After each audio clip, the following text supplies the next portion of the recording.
بسم اللہ الرحمن الرحیم۔ حضرت حسین رضی اللہ تعالیٰ عنہ کی سام کے ذریعے حفاظت کا عجیب واقعہ۔ حضرت سلمان رضی اللہ تعالیٰ عنہ فرماتے ہیں کہ ہم لوگ حضور صلی اللہ علیہ وآلہ وسلم کے ارد گرد بیٹھے ہوئے تھے کہ اتنے میں حضرت ایمن رضی اللہ تعالیٰ عنہ آئیں۔ انہوں نے کہا، یا رسول اللہ صلی اللہ علیہ وآلہ وسلم، حسن اور حسین رضی اللہ تعالیٰ عنہ گم ہو گئے ہیں۔ اس وقت دن چڑھ چکا تھا۔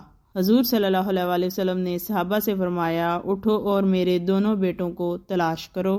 چنانچہ ہر آدمی نے اپنا راستہ لیا اور چل پڑا، اور میں حضور صلی اللہ علیہ وآلہ وسلم کا راستہ لے کر چل پڑا۔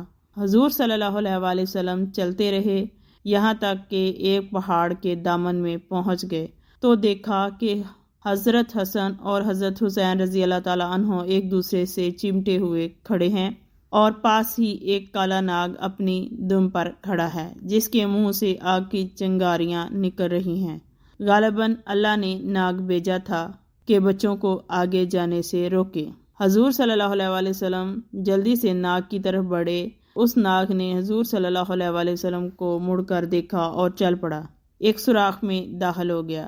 پھر حضور صلی اللہ علیہ وآلہ وسلم ان دونوں کے پاس گئے اور دونوں کو ایک دوسرے سے جدا کیا، دونوں کے چہروں پر ہاتھ پھیرا اور فرمایا، میرے ماں باپ تم دونوں پر قربان ہوں، تم دونوں اللہ کے ہاں کتنے قابل احترام ہو۔ پھر ایک کو دائیں کندھے پر اور دوسرے کو بائیں کندھے پر بٹھا لیا۔ میں نے کہا، تم دونوں کو خوشخبری ہو کہ تمہاری سواری بہت ہی عمدہ ہے۔